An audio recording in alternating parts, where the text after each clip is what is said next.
Listen up, sports fans. Your favorite sportsbook, BetUS.com, is back for our 28th year of NFL action. With the industry's biggest sign-up bonus of up to 200%, BetUS offers our members the opportunity to cash in on all your favorite sports, including NFL, NBA, MLB, and more. We've also got hundreds of new casino games, including the coolest new European slots, and our live dealers are waiting for you at the table. Sign up at BetUS.com today to get into the action. BetUS, where the game begins.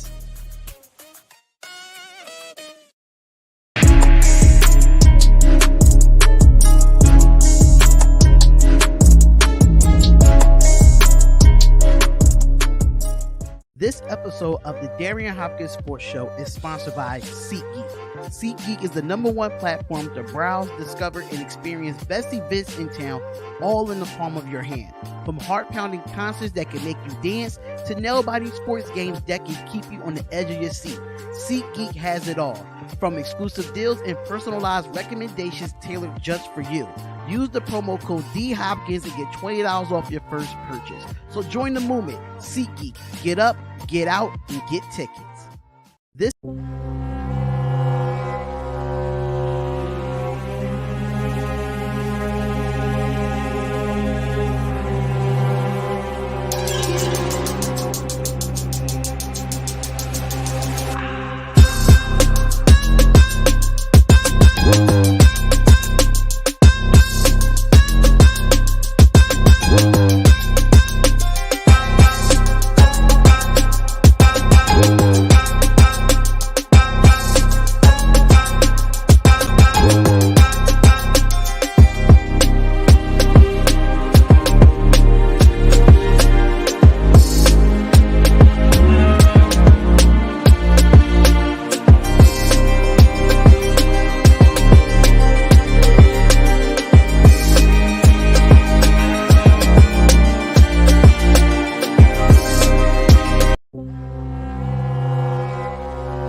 I apologize. I'm sorry about that. I did have the thing on loop. I apologize for that. But what is up, everyone?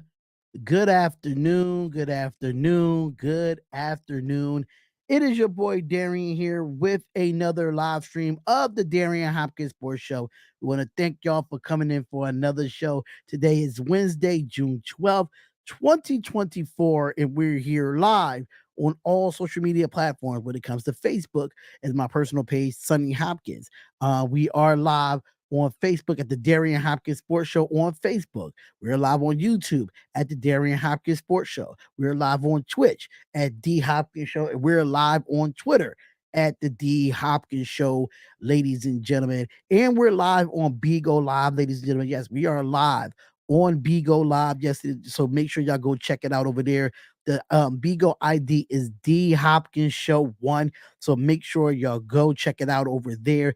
But shout out to all the subscribers on the YouTube page. If this is your first time ever being on the YouTube page, we highly suggest that y'all subscribe and hit the bell button and join in for these podcasts every single day. But I just want to make sure we do all of our sponsors. And this show is sponsored by Bet Us and SeatGeek. Yes, it's sponsored by Bet Us and SeatGeek, but we're going to get into Bet Us first because Bet Us is one of those ones that we definitely love. So if you want to receive 125% sportsbook bonus on your initial deposit, make sure you go to the link in the description for Bet Us. Make sure you go check it out and make sure you get 125% sportsbook bonus on the initial deposit. Yes, I do have an Instagram. The Instagram is D Hopkins Show. The Instagram is at D Hopkins Show. So make sure y'all follow me on Instagram as well. If you would like to be a part of SeatGeek, yes, we do have $20 off your first purchase with SeatGeek using the promo code D Hopkins. If you want to go to sporting events, if you want to go to live events, if you want to go to anything that's considered live, make sure you go to SeatGeek.com and use the promo code D Hopkins off your first purchase. But D Hopkins get $20 off your first purchase. I'm sorry, I do apologize off that. If you would love to donate to the channel, especially if you're on Bigo Live, you love to donate to the channel, make sure you send a bean and don't be mean on the Bigo side of things. If you want to send a donation through YouTube, we do have the $ at the bottom of the screen. So if you do want to send some type of donation, that is absolutely fine. But if you want to use Cash App is $ D Hopkins Show. If you want to use Venmo is at D Hopkins Show. And if you want to use PayPal, paypal.me/D Hopkins Show if you want to donate and support the channel. But we got a lot to talk about today on the show. We got a lot of upcoming news, and we will have Snowman Multimedia in the building. Snowman Multimedia in the building will definitely come through and join us on the show. But we do got some breaking news and some other news to talk about, especially around the NBA. We're going to talk about the legend himself, RIP to the logo, Jerry West, that died at the age of 86. So we're going to talk about that. We're going to talk about the NBA Finals, how does, Porzingis' injury open up the door for the Dallas Mavericks. And we're going to talk about some other things too about the WNBA, how the Las Vegas Aces lost 3 in a row, and how concerned we are for the Las Vegas Aces. We're going to talk about the response from Jen Rizzotti from the Olympic team about Caitlin Clark not making the Olympic team. We're going to have some NFL news. We're going to recap with Shannon Sharp getting a multi-year deal contract to continue on First Take. That was on Bleacher Report. We're definitely going to get into that. We got some NFL news about some star quarterbacks that might change teams in 2025. What team's going to change in 2025? And some NFL players that might live up to the hype in the 2024 season. So we have a lot to talk about today. When it comes to the Las Vegas Aces, when it comes to football, when it comes to everything of that nature. So make sure y'all come on in, hit the like button, and subscribe to the channel. I'm trying to get Snowman Multimedia to send me the link. I'm waiting for him to message me right now. Snowman, if you're on, okay, there we go. I do see it. Let me just paste the link to you in Snowman Multimedia. I definitely just sent him the link to have him in here. But it's just a quick breakdown, y'all. I'm gonna wait for him to get in here and we're gonna talk about it. But RIP to the logo. We're gonna talk about Jerry West right now. We really are, because I feel like we talk about Jerry West right now, and I'm gonna have to say this. He's the reason why we have an NBA logo. And he died at the age of 86. He was one of the greatest to ever do it. But we do have a special guest that just popped in right now from the Snowman in the morning, Snowman Multimedia from all multiple networks himself. And I have to give a shout out to my boy, Brian Snow of Snowman Multimedia. How are you, sir? Good to be here. Good afternoon, sir. How are you? What is with your obsession with Vegas? I mean, the Vegas Aces, the Vegas Raiders. What am I going to see next in the wall? Am I going to see the Vegas Golden Knights? What's with that? No, I'm Kidding gonna as I represent my say that, Flyers. of I'm gonna course. represent my Flyers in Phillies. I'm gonna represent them. I'm definitely gonna represent my Flyers in Phillies. That's one Phillies, thing. yes. I'm going to do. Flyers, no. But I mean, when the WBA was out, I was a Houston Comets fan, and I never Yeah, had a team same here. after they left. So I decided since Yeah. I'm a Las Vegas Raiders fan and Mark Davis owned the Aces, it only makes it right. No, it doesn't, because it's the Raiders. Yeah, it doesn't. Yeah. No, it doesn't. I mean, yes, Mark Davis owns the Raiders, and he also owns the Aces. One of those two teams is a champion. The other's the Raiders. Right. Absolutely. But today I'm rocking a throwback Timberwolves jersey. Is not Kevin Garnett though. I didn't bring out the Kevin Garnett jersey, but I brought out Corey Brewer. Who the hell is Corey Brewer? How do you not know who Corey Brewer is? Trust me. I'm old. Dang it. That's what I thought you probably would know who Corey Brewer is. Corey Brewer was definitely one of the best players. He played with Kevin Garnett with these jerseys, but I can say this: Corey Brewer was definitely an underrated player in the NBA that really nobody really knows about. But I knew of him when he played in college. So I'll repeat my question: who in the hell is Corey Brewer? let me just give you a little breakdown who Corey Brewer is. Right. So he went to he was a 7th overall pick in the 2007 NBA draft from the University of Florida. So that explains a lot. University of Florida. Yeah, University of Florida. Like he was part of that team with Joakim Noah and those guys when they won the national championship back to back. So, Corey Brewer was like he wasn't like a big name in the NBA, but he was definitely part of that back-to-back championships for the University of Florida when it came to college basketball with the Joakim Noah and them guys. Mm-hmm. And he played for OKC as well. So I remember that he did play for OKC. He played for a few teams actually. So basically that's what happened. But I want to get into the topic of the story that actually happened today. Yeah. The NBA, the Mr. Logo himself, the Hall of Famer, the legend, Jerry West dies at the age of 86. I know you did just show this morning, but what was your thoughts when you heard about the passing of Jerry West? What was your thoughts? Because I know you, like you said, you're an old man. You know about this stuff. So I would love to get it from the OG himself and how he felt when he heard the passing of Jerry West. A legend's gone. I mean, in two ways, he influenced the NBA with his play on the court and with his general manager skills. I mean, he put the dynasty of the Warriors together, and he took on the same role with the Clippers, and he still, of course, has powerful connections with the Lakers, which is where he got started.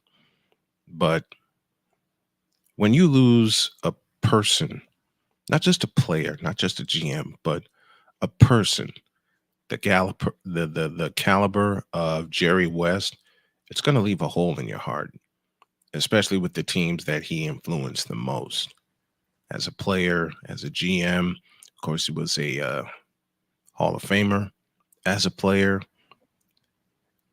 number 44, never to be worn by the Lakers again.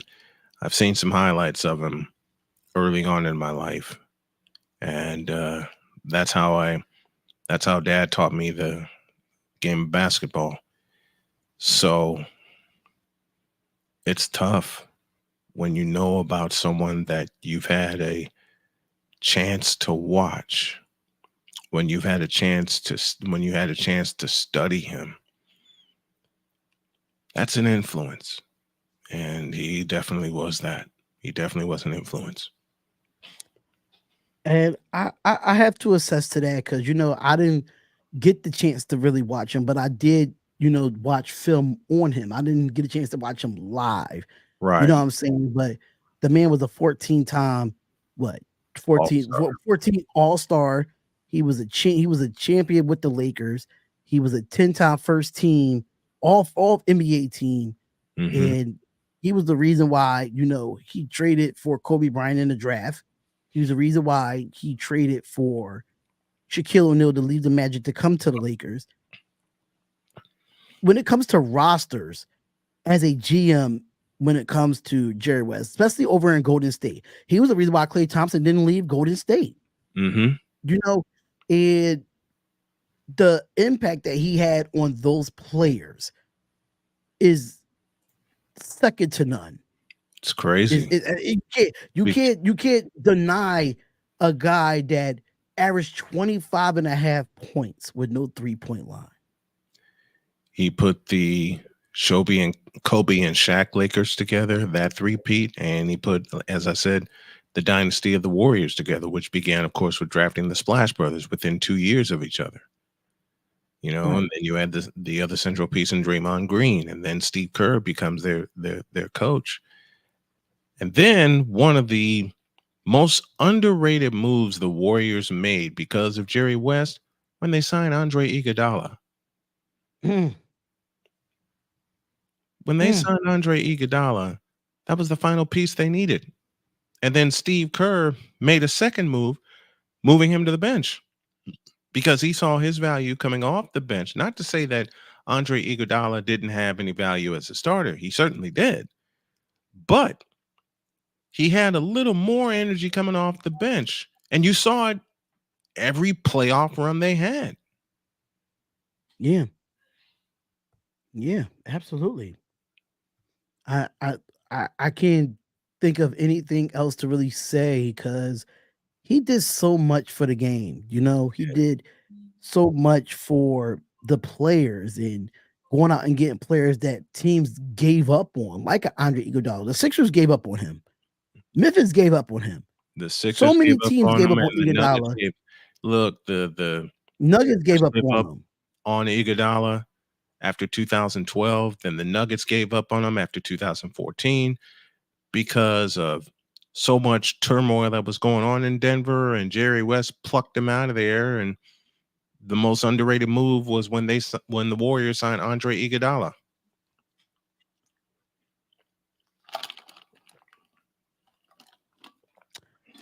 Yeah, so I mean, yeah, it's just it's a sad day in basketball. It's a sad day in the world of sports. Yeah. It's just even Adam Scheffner, knowing that he's just an NFL guy, posted Jerry West. So all the type of analysts, no matter if you're just an analyst for NFL, NHL, or MLB, if you're just Mhm. an individual analyst of that sport, everybody knew who Jerry West was. Yeah. And if you look at the roster that he put together recently with the Clippers, even though the Clippers still consider the baby of the Lakers, but he was the reason why that Kawhi Leonard is there, Paul Paul George is there. George. Mhm. Russell Westbrook is there. That roster that he put together Mhm. is a good roster for the Clippers. And I just had to think about when Adrian Wojnarowski said this morning on First Take that even though that Jerry West wasn't feeling well, he still wanted to know all the latest news going on in the NBA, like who's a free agent, who's thinking, whatever it He was was still NBA working. wise. Jerry West still wanted to. He's still working while being sick, Mhm. Well, I know that and that's what. feeling because when I had cancer, I was still working when I was sick. That's the kind of man Jerry West was. He wanted to make the next good move for the team that he was with, which was the Clippers. He wanted to find that next big free agent or that large draft pick that could put his team over the top finally before they move into their new arena. Absolutely, absolutely. So we want to appreciate Jerry West, everything that he done for the NBA, in the way the NBA is right now. What's going on, Chad? Shout out to Chad for being in the chat. Shout out to everybody for being in the chat. We really Shout out do to the chat appreciate nation. y'all. Shout out to the D-Hop chat nation. Absolutely, man. So it's just it's like it's not my childhood, but it is my childhood. So as much as we look at the NBA logo, we're going to see like that is Jerry West right there, regardless of he's physically not here, but he's here at the end of the day. I've learned so much about Jerry West, how he played, how he carried himself as a person, because my first favorite player was Julius Erving. Yeah. My first ever favorite player was no longer my first ever favorite player. History. Yes. My first ever favorite, well, hell, let me go ahead and confess it all. My first favorite forward tandem was Julius Erving and Bobby Jones.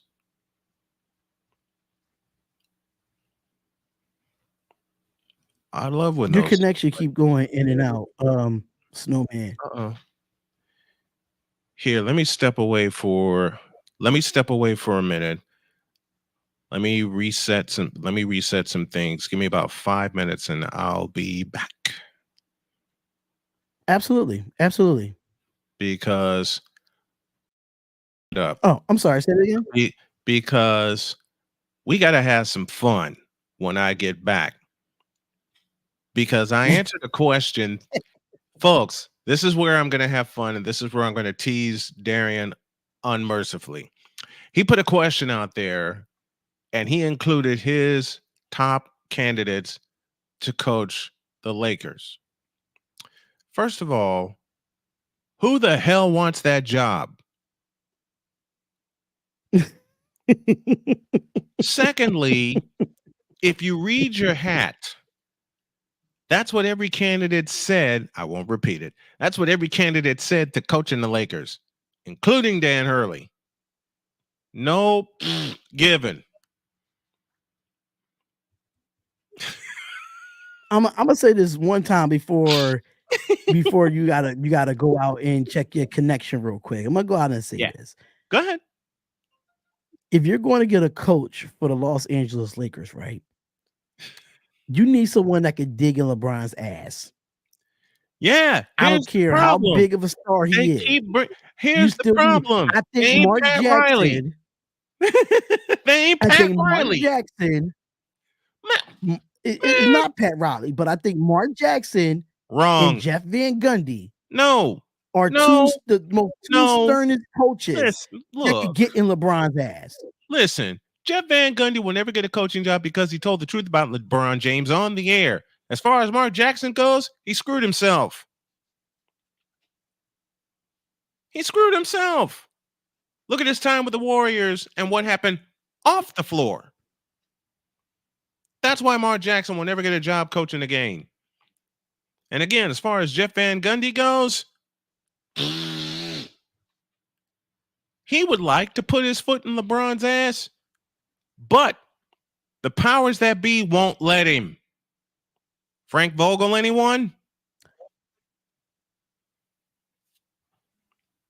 And as I say often on my morning show, and you've heard me say it before I reset everything, find the lie. I'll be back. Is Snowman Multimedia say that he'll be back, and we're going to talk about the NBA Finals too. We definitely want to have that talk too. So, hopefully we get your connection together and we go get that. I'm actually going to skip over the NBA Finals because I definitely want to have this talk with Snowman. You see how he's just staring at me, so he can hopefully he can fix his actual connection here, so he can get it started. Mr. Snowman, this is what my cousin told me about Mark Jackson. You know what? Snowman, I cannot wait till you come back and fix your connection, brother. I cannot wait till you come back to you fix your connection. I'm going to, I think it's the off the court problems that he had. I mean, the Lakers always had off the court problems. I mean, is that something that we want to talk about right now? But I want to get into something real quick with this here. So hopefully when he's ready to go, he'll inbox me and we're ready to go. But I want to skip over to the WNBA a little bit. Matter of fact, I should wait for Snowman Multimedia for that as well. I should wait for him with Jim Rizzotti quote about her reasoning of, not Caitlin Clark making the basketball team. I just want to send, her quote on Caitlin Clark. So I definitely want to talk about that, but I'm gonna wait to Snowman because I know Snowman is a big Caitlin Clark fan and University of Iowa's fan.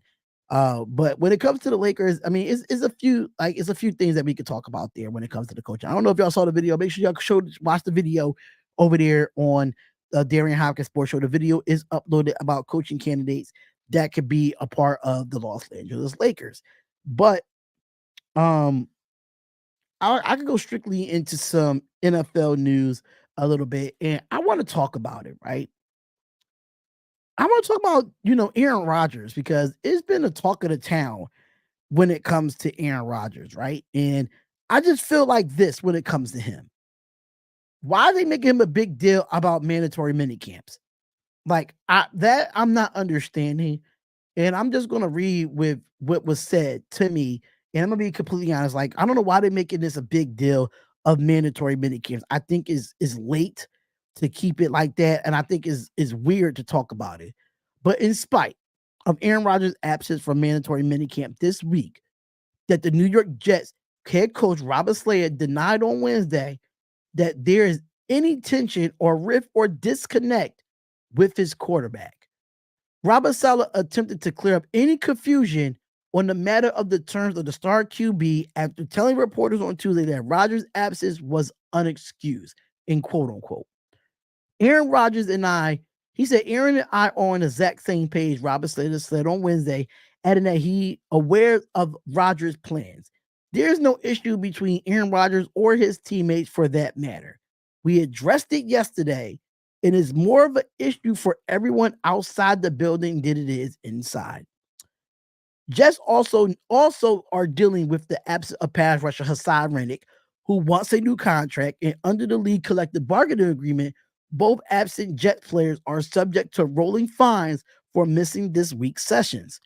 Now, we all know that Aaron Rodgers is 40 years old, who missed a lot of all last season with that ruptured Achilles after week 1 injury, and has been at the team facility for most of spring, and reportedly was there Monday before leaving.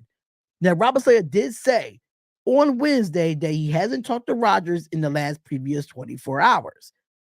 So backup quarterback Tyrod Taylor took most of Rodgers' first team reps in practice Tuesday, and Taylor told reporters on Tuesday that he found out that he will be receiving bulk of the snaps after arriving at the team facility this week.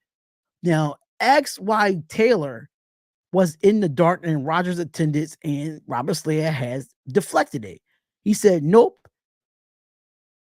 It is a one-on-one conversation that is something that the team needed to know about. The coach told the reporters. Now, this is my problem with this, right? Because Rodgers missed 2 June practices. The Jets do not have any scheduled activities until on Thursday, and especially following the major injury of last year, followed by a prolonged rehab that might not be the biggest deal in itself, in my personal opinion. But the lack of clarity on Rodgers' whereabouts has opened up a Pandora's box. It really did. And what often definitely slows time for the NFL calendar, kicking up the dust on the Jets drama, and no one's there or wanted to be likely expected. But nonetheless, Saleh said that he wanted what he saw from his team without Rodgers or Riddick on Wednesday. I thought yesterday was one of the more spiritual practices, Robert Slayer said. The Jets only hope that spirit carries over into training camp. Roughly the 5 weeks from now, we want both our stars present, which the teams remain a firm expectation. This is my issue with Aaron Rodgers, right? You had an unexcused absence. But where were you, Aaron Rodgers? Where were you?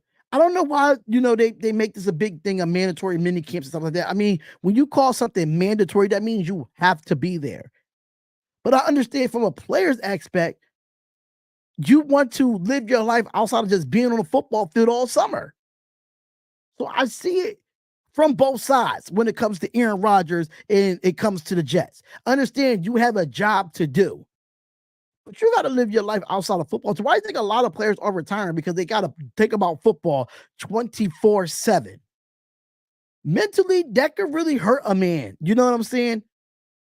That could really hurt a man's mental where you got to go into work and think about football 24/7, especially if you have kids, especially if you have a family, especially if you have all this stuff. I think players are retiring every single year because they feel like they don't have enough time with their family or they have enough time to live their life the way they want to.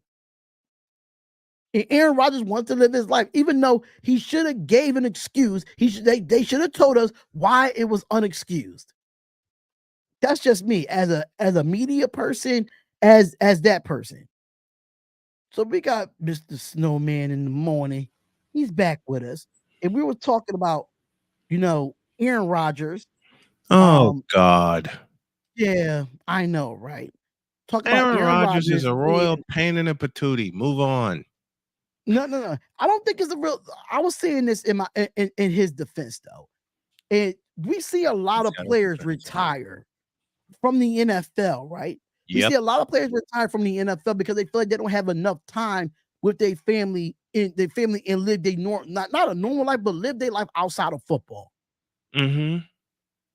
And I think that's what Aaron Rodgers is doing. I think he wants to take time off from football to do things that he want to do and not think about football 24/7. But at the same time, is something going on with Robert Slayton and Aaron Rodgers that's not telling us on why Aaron Rodgers was unexcused from the mandatory mini camps. I understand it's mandatory mini camps, but this is the summertime. People might want to go to the beach. People might want to have a drink on the beach or something like that. You just don't know. Okay.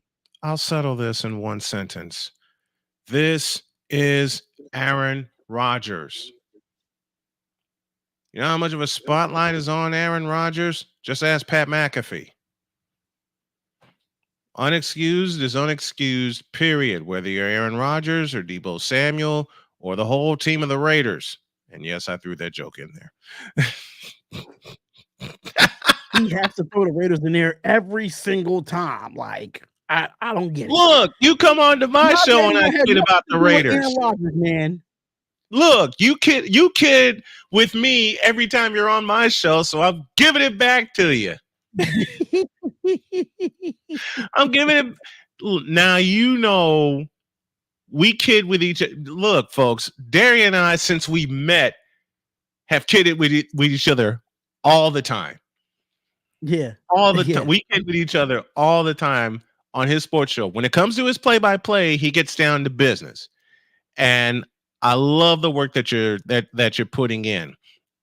When it comes to this, however, this is my wheelhouse, and I get to kid around with you as much as I want to. and you can't even try to be mad at me for saying he has to throw the Raiders in there every time. Damn right. Until Tom Flores comes back from the grave, right? Until Marcus Allen comes back. I can't even be mad, bro. What's up, Charmer? What's going on? Shout out to everybody that's on Bigo Live that's watching on a Bigo Live side. But I can't even everybody be on mad, Bigo Live. Man. Everybody on Bigo Live. What's up? Look at what my wife got me. She got me a shirt that reads "Best Husband Ever." And to answer a question we had in the YouTube chat, yes, I did beat cancer. I beat stage 4 pancreatic cancer, and I'm now in remission. Congratulations on that, my guy. Congratulations on that. Just we're gonna keep working at it. We're gonna get it done. You know what I'm saying? We're gonna beat this. You know what I'm saying? We're gonna beat this. I want to curse right now, but I'm not. I'm not gonna curse right now. I respect my elders. You wanna? I respect my elders. So I'm not gonna sit here and curse up the storm. But what's going on, Mo Greenwood 420? What's going on, my brother? Listen to me carefully. You ain't got to worry about cursing around your elders, because one of my favorite comedians of all time is George Carlin. One of my other favorites, Richard Pryor. Don't be afraid around me. I've heard on the anniversary of my dad's death, I've heard worse from Pops. Okay? So you're fine.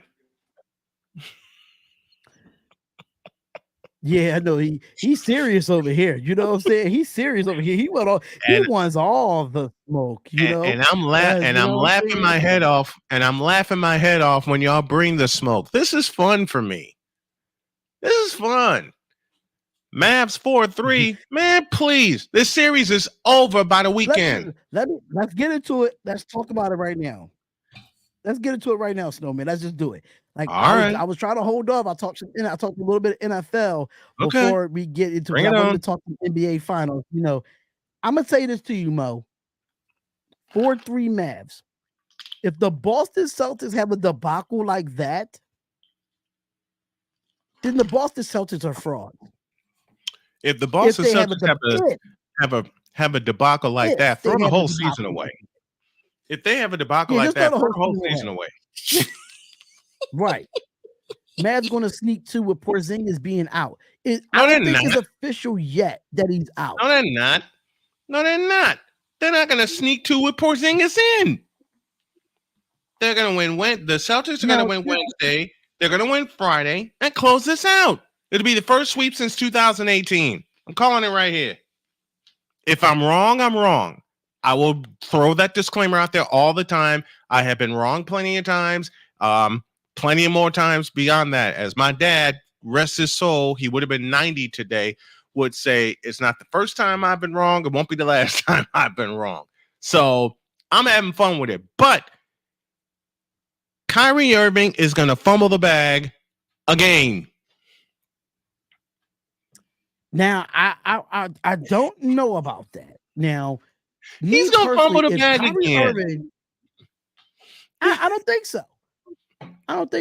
I mean, okay. Mo Green says Luka 35, 13, 11 next game. PJ Washington, 6 threes, saved a foul.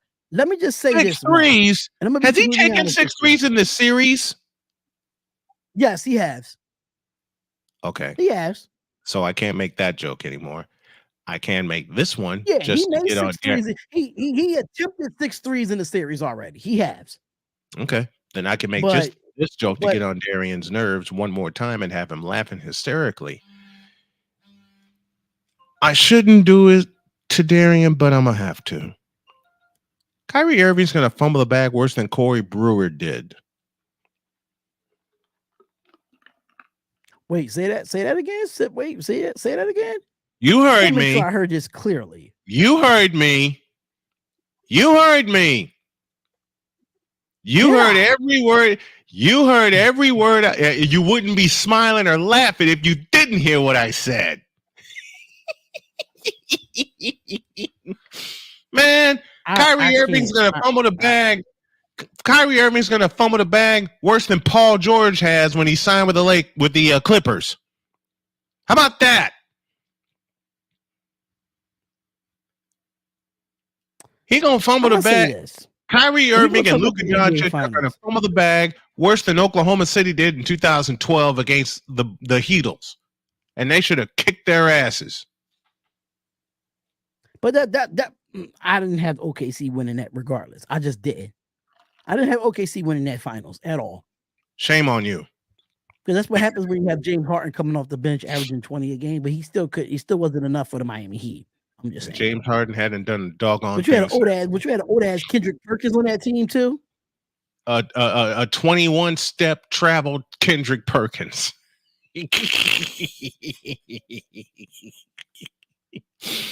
Kendrick Perkins took 21 steps on a travel. Okay.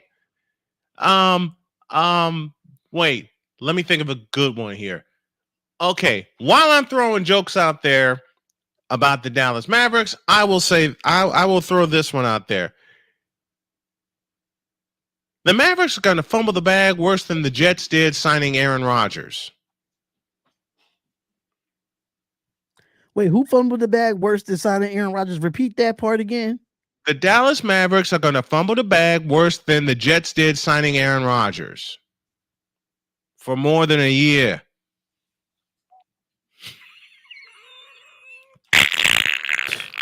Gotcha.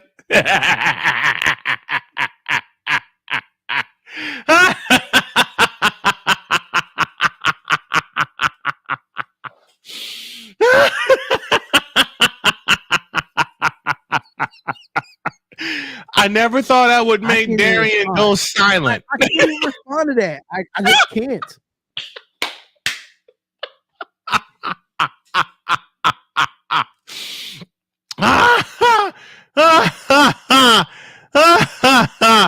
I haven't made Darion this silent and wanting to laugh out loud at the same time in forever. I haven't done this to him in forever. Listen, I'm gonna let Mo Green know this, and I'm gonna be completely honest with you, Mo Green. How about we just say Dallas is gonna fumble the bag like the Celtics have done since they got Tatum and Brown. You know what? I can actually agree with that. Because Tatum and Brown has not won shit until now. And people might not believe me with their run, but if you look at their run this year in the Eastern Conference, it's all Jaylen Brown. Hurt. It's all Halliburton got hurt. Jaylen Brown. Mm-hmm. Like all the star players that my Miami Heat, Jimmy Butler got hurt. Yep. Thanks to the goddamn 76ers though. 76ers really pissed me off with that shit. Injured my guy. I think if Jimmy Butler wasn't hurt, we'll be in the finals right now. We'll be in the finals right now if Jimmy Butler wasn't hurt. There is enough. And I love it. And I love it. You know what? And I find no lies with your statement. You know, I often say find the lie. I didn't find the lie in that statement. You know, you talk about frauds all the time, and I love you for that. You know, two teams, both from the Atlantic Division, that are big-time frauds, the New York Knicks and the Philadelphia 76ers. That's why the Sixers are going to tank this coming year. Joel Embiid or no Joel Embiid? Let them tank. Let them tank. I don't care. Exactly. Let the Sixers tank. Who cares? Yes. Yeah, thank you. I love you for saying that. Let the Sixers tank. Who in the blue hell cares? I'd rather the Sixers tank than them keep getting eliminated in the second round every year. I'd rather the Sixers tank than them making the playoffs on a false hope. And I take you back to 2021 for that. Top seed in the Eastern Conference, and they let the lowly Atlanta Hawks sneak in and kick him in the nuts. In Game 7, on the road in Philadelphia. Facts. Find the lie. Sixers need a bench. Sixers need a lot more than a bench. To be completely honest. Sixers need to blow the team up. They need to blow the team up. Get rid of you keep Tyrese Maxey, okay? You tell everybody else, hit the road, Jack, and don't you come back no more. And rebuild around Tyrese Maxey. Because you can't build around Joel Embiid anymore. He's used up. He's washed up. He's done. D-U-N-N, done. He's got no backup. James Harden ran his cowardly ass out of Philadelphia, and now he's going to run his cowardly ass out of Los Angeles. You keep Tyrese. Here's how you fix the Sixers, and you can do this for a lot of teams. You keep Tyrese Maxey. You the man. We're going to pay you. We're going to make sure we get you some decent weapons and even more decent weapons around you so we can build a championship team around you. The Sixers did it with Maurice Cheeks and Julius Erving, a pair of guards. Okay? You march everybody else into the office. Okay? You keep Nick Nurse also. Okay? Since we're putting everybody out there, you keep Nick Nurse also. Nick Nurse, you're fine. Okay? First team, first year. Yeah, I don't think Nick Nurse is the problem. Well, no. Nick Nurse is not the problem. So you keep Tyrese Maxey and you keep Nick Nurse. All right? Now, everybody else, including Daryl Morey, you march their asses into the office and you give them all pink slips. You tell them, hit the road, Jack, and don't come back no more. Let's talk about that. Do we agree that they kept Tobias Harris longer than they should have? Let me just say this. I have a better question. Why the hell did they sign him? Hold on, Snowman. Let me just get this out.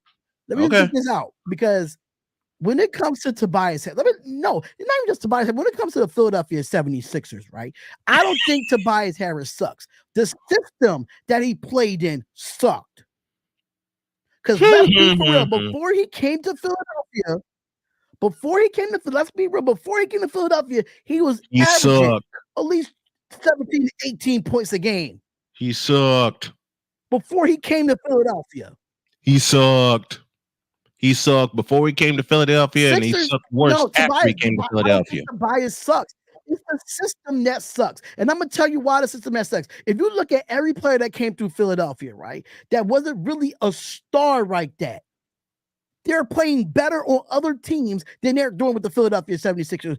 Andre Iguodala, how many championships he won after he left Philadelphia? 4. Let's be real. Let's talk about TJ McConnell. TJ McConnell for the Indiana Pacers. That was a great player that we had for the Philadelphia 76ers, and he was balling in these playoffs. He's been balling ever since he got to Indiana. Can we go on the list of names that came through Philadelphia and they said they sucked, but they played better somewhere else? So who's the problem, the player or the Sixers? It's the Sixers. It's the Sixers. And then you pay Tobias Harris. Contract guy. He's not. He's not. And I think the Sixers should have kept Jimmy Butler over Tobias Harris. I absolutely agree with that. I agree with that also. Time, if you look at when Embiid is not in the game, Maxey has more fluidity, and he has the way to create shots when Embiid is not in the game. When Embiid is in the game, he's a spot-up three-point shooter. So here's what you do. You march Embiid into the office, tear up his contract, put it in the shredder, and tell him, get the fuck out and stay out. That's how you solve that problem. You tell Joel Embiid. I think the Sixers did keep him longer than expected, but watch when he leaves the 76ers and watch what type of player Tobias Harris will be without having that 76ers uniform on. I bet you he'd be better than he was when he was the 76ers. I will take that bet and say I will take that bet and say he's going to suck worse with whatever team he signs with. He ain't a good basketball player, period. I would love him in Miami. I would love him in Miami with Eric Spoelstra. I would love him there. Please. He'll be a bigger glut in Miami than he was in Philadelphia. No, he'll be a bigger glut in that rotation in Miami. Eric Spoelstra is one of the best coaches in the Eastern Conference. I think he can make something. He can make nothing into something out of Tobias. Eric Spoelstra is one of the best coaches in the Eastern Conference. The problem? Tobias Harris. What the hell are you going to do with him? I mean, only thing I hated about Eric Spoelstra this season is that even in the Miami Heat in itself, I hated the fact that Duncan Robinson got paid all that money and he didn't play much. And he didn't do a thing. And he didn't do a thing. He didn't do it. And I think it was rust, because there's no way that you sit a player almost all year with a $98 million contract and you don't play him. That's the part I don't get. Yeah. Something the Sixers should have done to Tobias Harris is dumbass. Y'all can say what y'all want about Tobias Harris. Something the Raiders should have done. Now, whatever team he goes to, his career will be revived by that team, because the Sixers was just as an organization. Oh shit! Why you think I'm no longer a Sixers fan? I've seen this various years. Why do you think I jumped? Why do you think I jumped and took my talents to Miami like LeBron James? I sure did. First of all, you made a mistake. Second of all, you put LeBron James and you in the same sentence. Why did you cuss like that on your own show? I just put my talent there. I'll repeat my question. You put LeBron James and yourself in the same sentence. One of these guys is a great sports talk host. The other guy is LeBron James.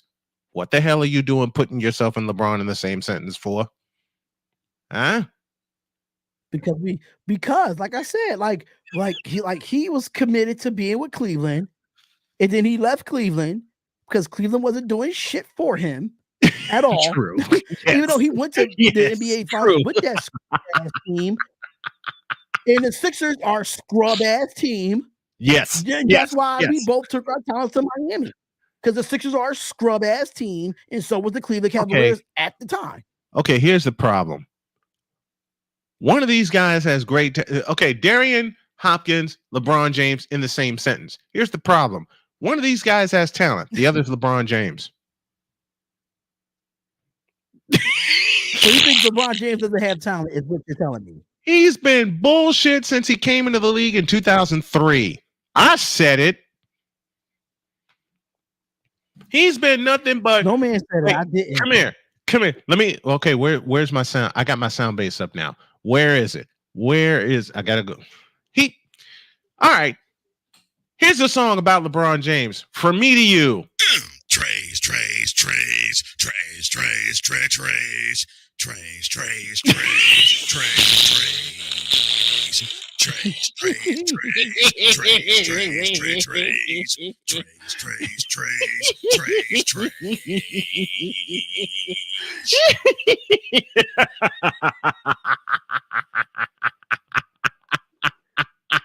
I can't, yo. I Sure you can. It ain't my fault you delivered a couple of Tiger uppercut. And I responded with, I'm the juggernaut, bitch.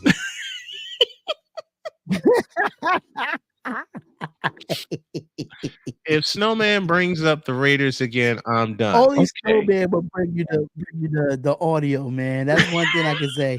That man will definitely bring you the audio. Like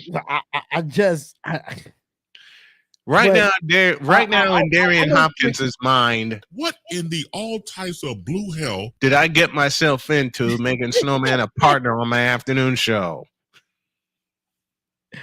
Oh my God. Wait a minute. Wait, I got the perfect sound for you. Tobias Harris plus Philadelphia equals. What is that? What the fuck is that? I just disagree with Paul.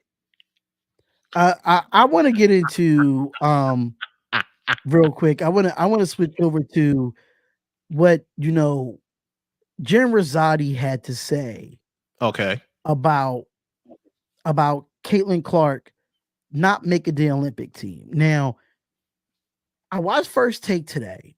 Why'd you do that? This man is wild. Oh, Springs TV, you're a Laker fan. You just need to worry about your head coach. We're not going to talk about that at this point. Just worry about your head coach. Damn job. But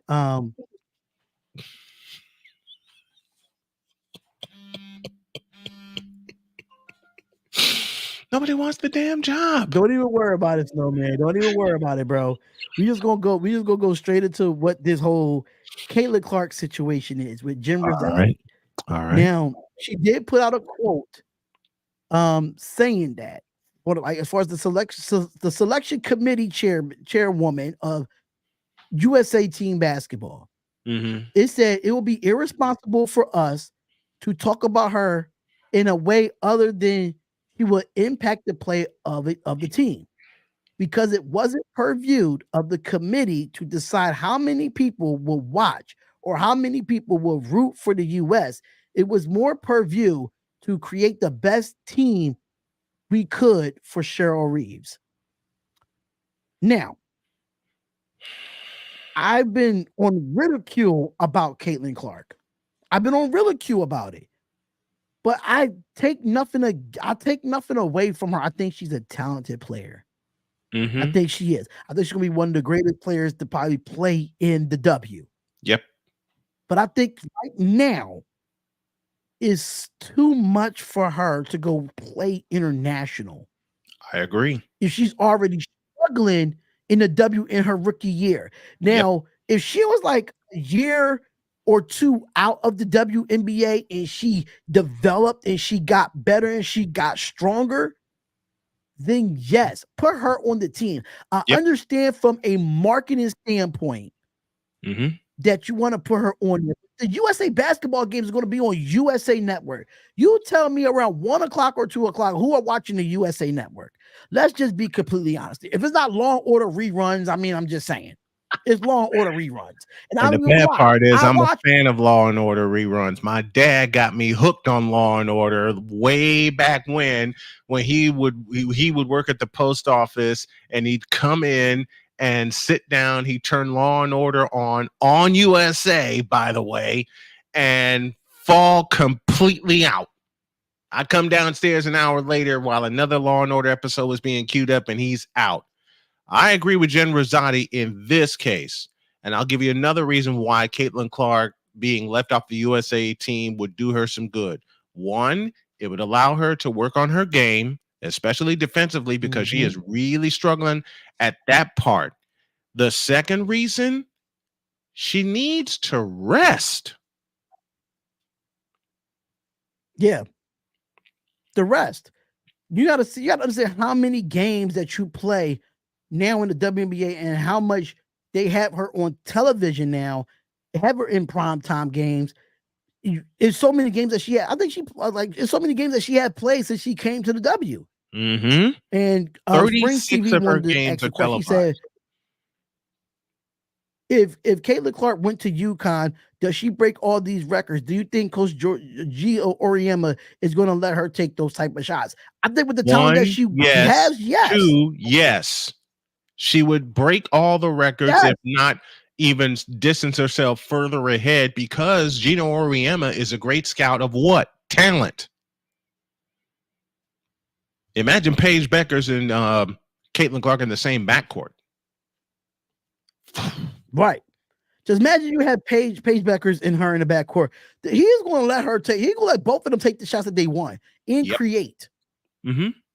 So I don't think the college is no different. But the fact that the media is making it a big thing that they feel like is disrespectful to not have her on this team, people fail to forget when Anika Gumake was the WNBA's MVP a couple years back. She was left. She was the best player in the league and left off the Olympic team. Same thing for Candace Parker. Candace Parker, led them to a gold medal the 4 years prior. It was left off the team prior to going back. Mm-hmm. So it's been a lot of snubs in history of the WNBA, WNBA players getting snubbed from the USA team. This is not even a snub. Let's look at the roster in itself. Look, Diana Taurasi's on the roster, okay? Gold medal all the way through. Period. Diana Taurasi's on the roster, okay? That's all you need. All right? You get a bonus with Brittany Griner. I haven't had a chance to look at the entire lineup, but you got Diana Taurasi. She's got 6 gold medals. They're going to make it 7. That's it. That's all you need. You have your captain. And Diana Taurasi absolutely called it when she said reality was coming for Caitlin Clark. At the time that she made her comments, I thought she was out of line. But after seeing Caitlin Clark struggle, she was dead on right. This Olympic break will give Caitlin Clark a chance to do something she hadn't done since last fall. Rest. Yeah. Agreed. And I gotta say something to the people on Facebook, right? Oh, and boy. I said this on my I think the last couple of shows that I think it was the second episode. I said this. Mm-hmm.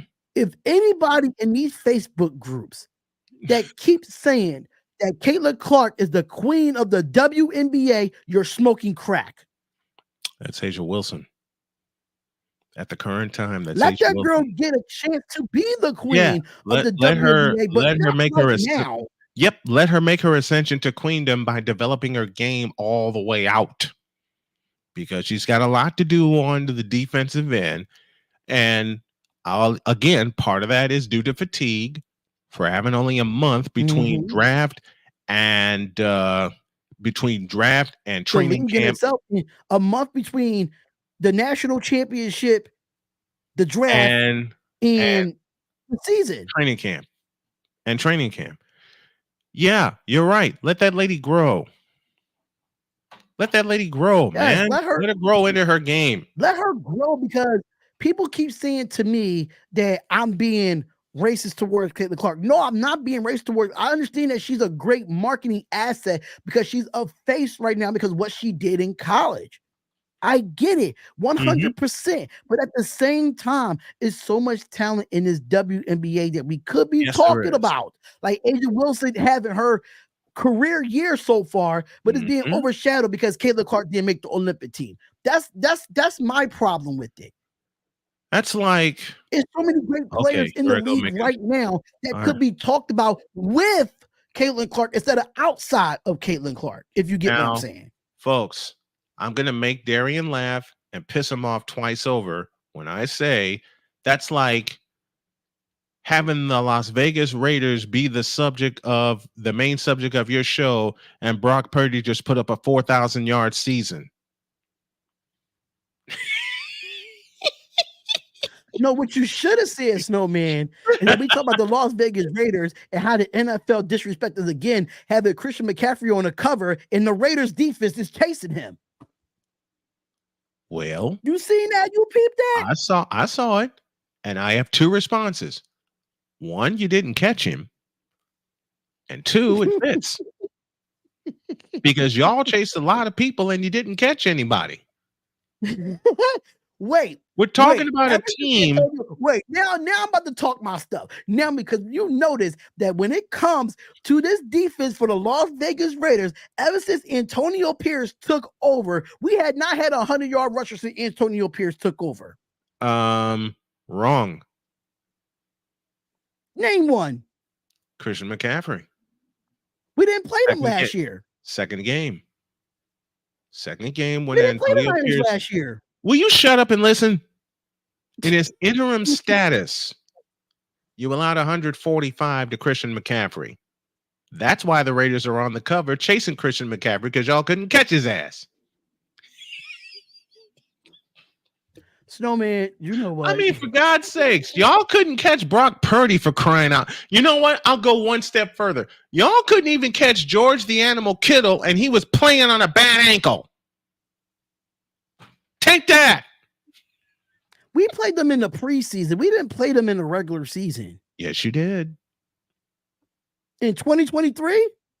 22, you did. And that's when Antonio Pierce took over. That's when Antonio Pierce took over. Had in 2022. Look at the coaches that we had. Yeah, and Antonio Pierce was one of them. I have a favor. Can you look at the back chat, 22? Please? Y'all gave up 100 yards to Christian McCaffrey. And that is why Antonio Pierce became our linebackers coach in 2023. He wasn't there in 2022. Yes, he was. He was still with Arizona State. No, he wasn't. Look again.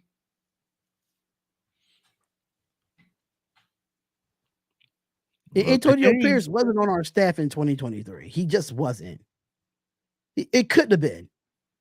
He wasn't on our staff.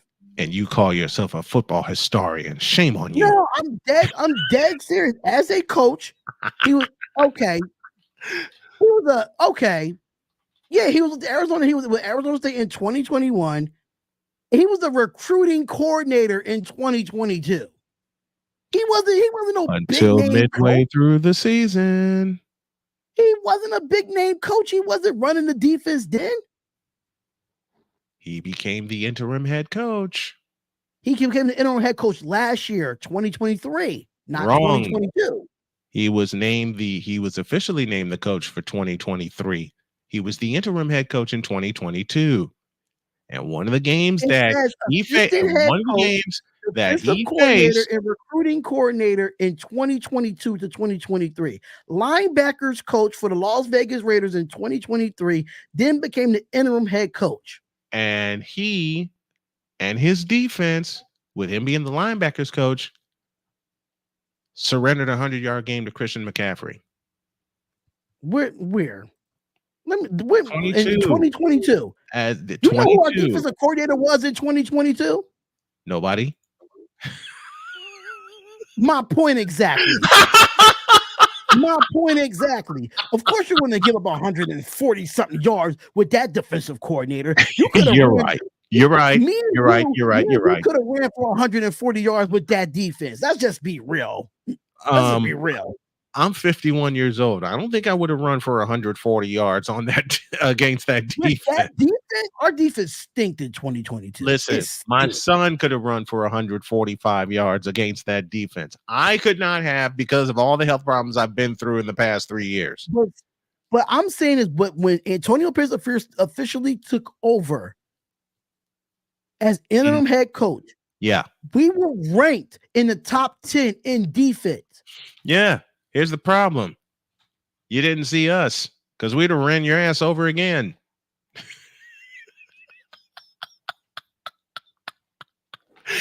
and as far as that, 49ers. Snowman and my brother Tay-Rock pisses me off when it comes to 49ers. He pisses me Why? off. Because we kicked you. Why? Because we kicked your ass. It's not about kicking our ass. How? But I'm not going to even listen. I'm not going to talk about the 49ers at this point because y'all have been to a Super Bowl. I just need y'all to win it because I'm tired of picking y'all in the Super Bowl. I'm tired of picking y'all. We'll win it in New Orleans. Listen to me. We'll win it in New Orleans, and I plan to be there on Radio Row. That is my dream. I hope so, because I don't want the Chiefs. That is my dream. Look, how many times did the Chiefs hold us in that game and it wasn't called? The Chiefs were not called for one holding penalty in Super Bowl 58. Not one. Not one. You want a theory? Take a look at the tape. Take a look at the tape. The Chiefs were not called for one holding penalty against San Francisco. And my only problem with the Detroit Lions is this, Arku. My only problem with Detroit Lions is this. They can't have a debacle that they had in the NFC Championship. They can't. They won't get to the NFC Championship. That debacle. Listen, is it Karam? Did I say that right? Okay, I'll just say Arku. I'll say Arku. Shout out to Troxel Sports Channel. Shout out to him. He's a big top Detroit Lions fan. Shout out to him. But like I said, they can't have that same debacle. Listen, they can't. Did you peek in the back chat, Darion? Because I asked you a favor. Listen, the Lions are good. Okay? I'm going to say this to your face. The Lions won't get to the NFC Championship game. Yeah, go ahead. You're good. They won't get there. Okay.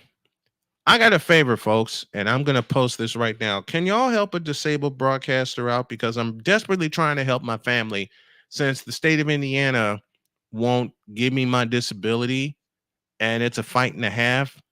So please give us some help because like I said, I'm desperately trying to help my family. And I'm going to post my Cash App through here with Darion's permission right now. Because absolutely, I'm always here for, I'm always here for the support, Because I'm sick and tired of being told no when it comes to, I'm about to cry here. I'm sick and tired of being told no when it comes to disability. I'm sick and tired of seeing my wife just so exhausted lately that we can't just like go out and have dinner and have time to ourselves. That's why I do this, because I want to turn this into $1 billion. Like I said, since the state of Indiana has basically told me since I beat cancer, you're fine, get up and go back to work.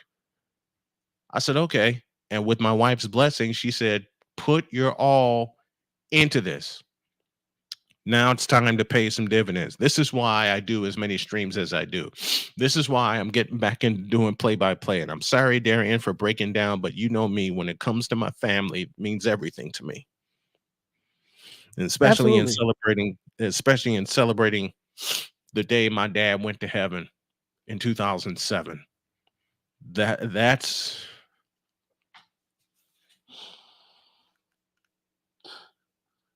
take your time. Take your time, man. Take your time. I'm sorry. Take your time. Take your time. Take your time. It's all right. Take your time. I just need to help you guys because I want to one day within the next 2 years retire my wife from the terrible job that she has and retire my daughter from the job that she has and just tell them, look, old Snowman's got you.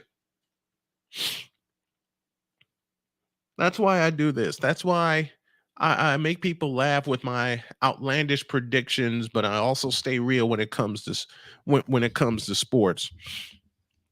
I want to turn my laughter into an income, and I want to use that income to help my family. Anyone who knows me knows that Jody is my lifeblood. Jody is my wife. And to see her come in every night just beat and not being able to like get her dinner or anything, that hurts me. That's why I asked Darion if I could come on today and start being his partner in the afternoon, just so I can just so I can stay busy and push as much as I Yeah, can. man. You know you gonna always come on here, man. You know that. You That's know all. you always got a spot on the Darion Hopkins Sports Show, That's. bro. You know that. I hope you understand. That's why I was making you laugh so much, because I needed to laugh. I needed to laugh, It's especially. well, it's a lot of things that we could definitely laugh at. We could definitely laugh. A lot of things we could definitely laugh at. A lot of things I could actually put out. What made you I a could Raider fan? find What some- made I you a could Raider find fan? some things. What made you a Raider What fan? made me?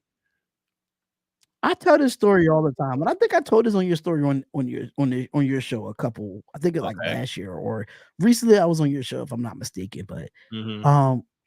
as a kid, I actually got shipped out to Oakland, California. Okay. I was out in the streets. I was actually not doing well in the city of Philadelphia as a kid. Mhm. Even though I had both parents, I was still outside doing things that I wasn't supposed to be doing. Right. And they shipped me to the West Coast to my aunt and uncle. And they lived in one of the worst parts of Oakland back at that time in the mid 90s. Mhm. I was out there till about 99, 2000, but when I came back, even before I came back, is that when I got there, you see this background Yes. of all this Raider stuff. Yes. When I say I walked in to like, it looked like, if you know wrestling, it looked like fucking Papa Shango of the Raiders. Yes. Shit. Yeah. You know what I'm saying? If you know who Papa Yes, sir. Shango is, I know that's Papa exactly how I Shango. walked into the house being a Raiders fan. And I remember all the tapes that he had from, the 70s and the 80s Mhm. Raiders.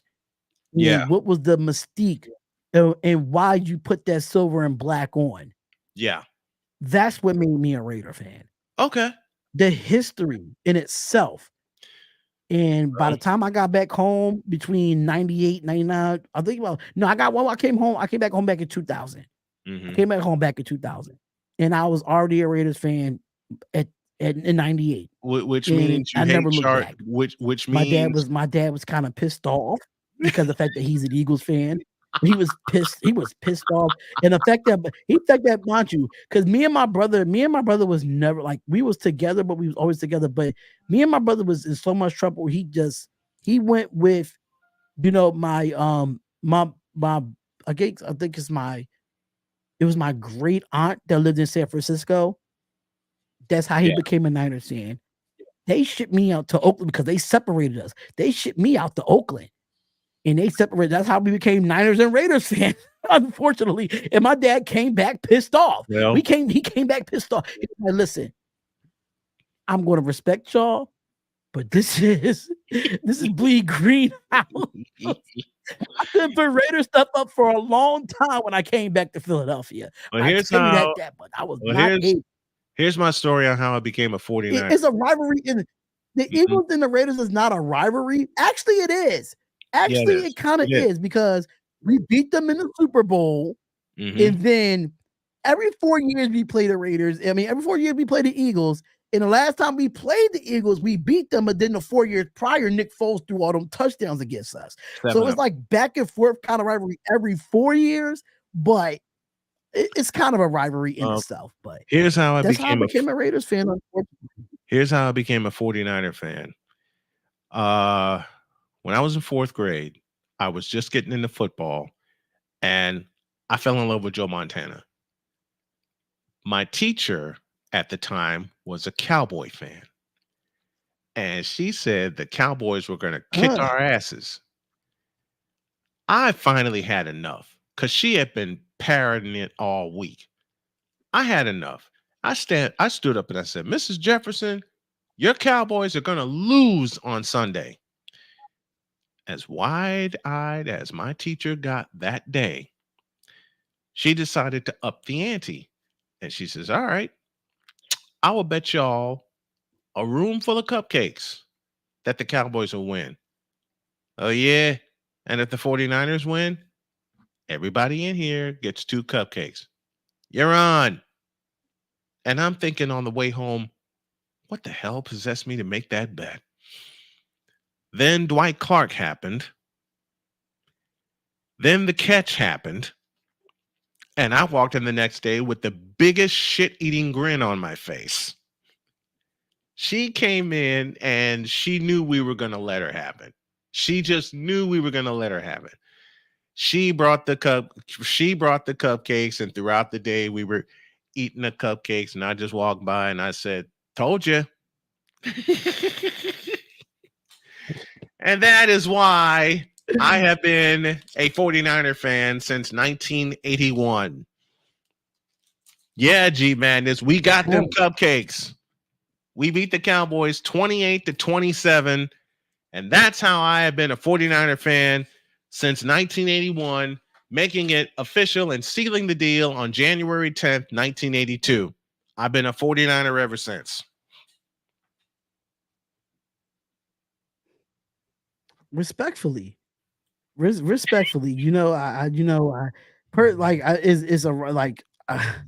and my brother go through it so much together. When I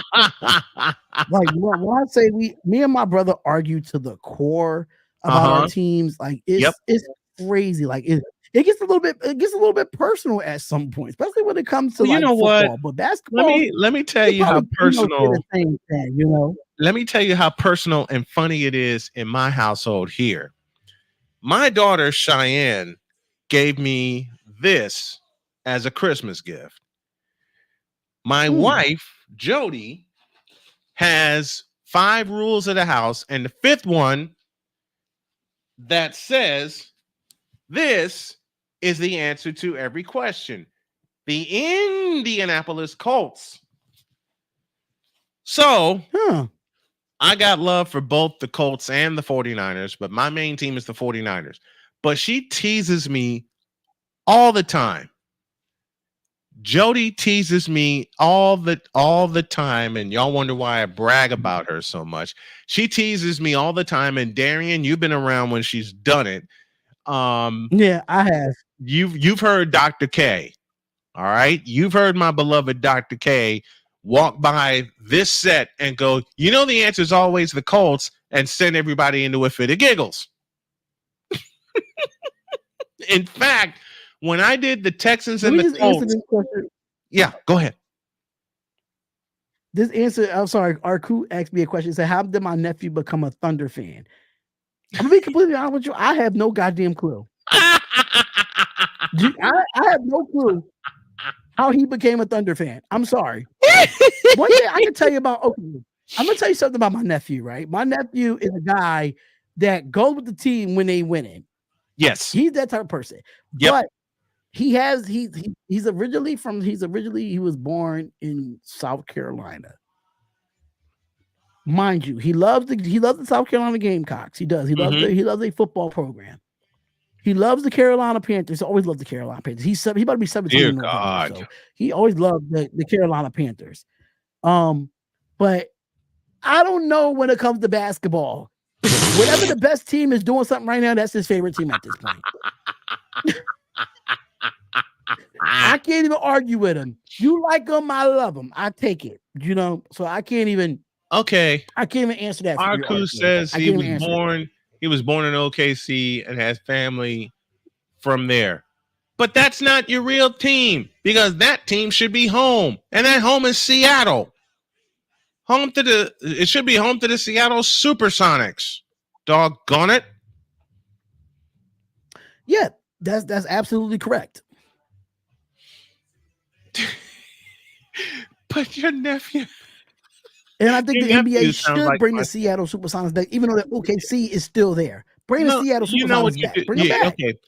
If I were commissioner, this is what I do. You take away the history of OKC, because they haven't won a championship. They haven't done anything since 2012. They got come back on by the Warriors in 2016. Okay? Those are the best years. You take that history and you blow it up. And you send the team back home to Seattle. You get rid of the colors, you get rid of the logo, you get rid of the court, and everything else that OKC thought they knew about basketball outside of the Oklahoma Sooners. There, problem solved. Problem solved. Yeah, problem solved. Yeah, absolutely. Definitely problem solved. Yeah, the Thunder are staying in OKC. Yeah, of course that. They're going to stay in OKC. I don't think they're going to move again. I think they'll stay there in Seattle and they just redo the Seattle team all over again. They said Thunder are built different now. How? Y'all were the number 1 seed and you were softer than my daughter's pillow. Listen, you got to give. Come on, Snowman. You can't do that to them, man. Come on, man. Come on, man. Like, they are a young basketball team. SGA ain't an MVP. Listen. No, man. SGA one player ain't an on that MVP roster candidate. that actually have playoff experience. And you got the number 1 seed and you were blown to smithereens. You're frauds.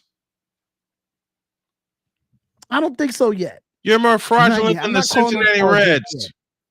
And I say that joke with Cincinnati crew being in here. We can agree to disagree, but I just think they are very young. Bigger frauds than that. Okay, let me say this. Let me make an NFL comparison with the Oklahoma City Thunder. You're bigger frauds than the Cleveland Browns. Wait, say that again? You're bigger frauds than the Cleveland Browns. OKC is bigger frauds than the Cleveland Browns. No. I'm not going to let you get off with that one. Oh, yes, you are. Yes, you are. The Cleveland Browns are the biggest frauds in sports. I'm sorry. They are the biggest frauds in sports. Deshaun Watson is a fraud. Amari Cooper, Deshaun. Okay, wait a minute. Miles Garrett, a fraud. That whole coaching staff, a fraud. Okay, I got a better word. If you caught my show lately, you hear how we begin the show with our cold open. Deshaun Watson, you a bitch. Amari Cooper, you a bitch. Anybody that wears a Cleveland Brown uniform currently, y'all some bitches. Yes, that's a fact. That's a fact. And listen, this is. I speaking when we talk about the Cleveland Browns. We're going to go. I'm gonna run into some. I want to get your thoughts on these non-players who will live up to the hype in this upcoming season. Non-players. All of them are in Cleveland. Next question. And this is according to Christopher Knox of the Bleacher Report. Who the fuck is that? 9 players together that will actually live up to the hype. Okay. I don't know who Christopher Knox is. I just read the article and I thought it was very intriguing. All right, let's go. You want to start from 9 to 1 or 1 to 9? 9 to 1. All right, let's do that then. Okay, so this is number 9 that they have on this list. Let me just keep going. So number 9 they have on this list is Dallas Turner, edge rusher from the Minnesota Vikings. Sounds like a rookie to me. I don't know who he is. Who the fuck is that? Next. Know. Oh yeah, they saying that he's the favorite. According to him, he said he's the favorite to win the defensive rookie of the year. But whatever. Whoa. Moving on. Okay, wait a minute. Number 8, we have Marvin Harrison Jr. of the Arizona Cardinals. Wait. Next!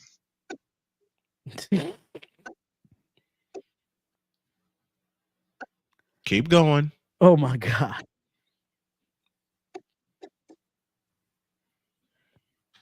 Keep going. I'm waiting. Oh.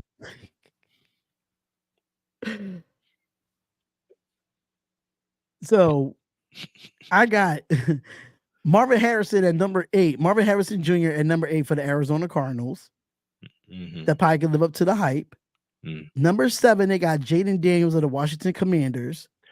I will agree with that. Number 6, but he needs to be higher on the. I will agree with Jaden Daniels. He would live up to the hype to the point where I think he will carry them to the NFC Championship game this year. I agree with Jaden Daniels. Okay. He will live up to the hype, and he is the long-awaited franchise quarterback that the Redskins have needed since Mark Rippon. No, go back first since Joe Theismann, since Doug Williams. Number 6, they got Caleb Williams for the Chicago Bears. Next! Nothing for you. Oh, hell no! No, God! God, please, no! No!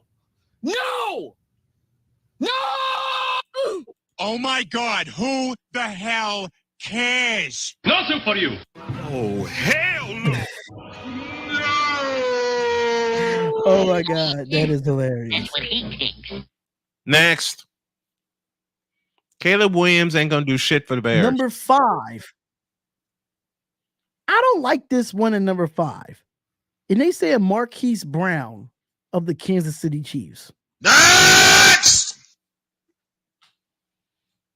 Now, I understand Marquise Brown's talent is good. Nothing for But I you. understand he has a quarterback in Patrick Mahomes, but Nothing for you. yeah. Moving on. That's all I can really say. But I like this one at number 4. I like this one at number 4 right here because he signed to the Raiders in the offseason. Say it. And I think he's going to be an impact for our defense. Mm-hmm. Christian Wilkins, defensive tackle from the Miami Dolphins that came over to the Las Vegas Raiders. I think the hype is there for Christian Wilkins. You can say what you want. You can say what you want. They got one of the best defensive tackles in football. Nothing One for of you. the best young Nothing for defensive you. tackles in football. You can Nothing say for what you you. want, Snowman. He will live up to the hype. He ain't gonna like this one though. You're not gonna like this one though. Okay. At number 3, Jordan Love of the Green Bay Packers. Ooh, I'm dying! Nothing for you. No, God! No, God, please, no! No! No! No! Oh, hell no! Are you kidding me? That is blasphemous. That is blasphemous. How dare you say such a thing? All right, so number 2 and number 1. Number 2, they got the young edge rusher from the Cleveland. Well, he was with the Carolina Panthers, but now he with the New York Giants, and that's Brian Burns, the edge rusher. That I don't know why why the Giants got, I don't know how the Carolina Panthers got rid of him, but that's another story for another time. And number 1, for that. I think both of us can agree with this, that believe the hype. I think both of us can agree with this one, and that's CJ Stroud. Oh, hell no! He's not worth the hype for the simplest of reasons. He's already proven himself. Think about my reasoning. You know what? He's not worth the hype because he doesn't need the hype. He's already proven himself. Think about why I pressed the button that I did. He doesn't need the hype, man. He doesn't need the hype. I think they're saying that because you know how rookie quarterbacks have that good year and they have that second year slump. Yeah, CJ Stroud won't. CJ Stroud I don't think he will repeat. CJ Stroud will repeat his success for Houston the same way Brock Purdy did for my beloved 49ers and the same way Patrick Mahomes did for the Kansas City Chiefs. He doesn't need, that's why I said, oh, hell no.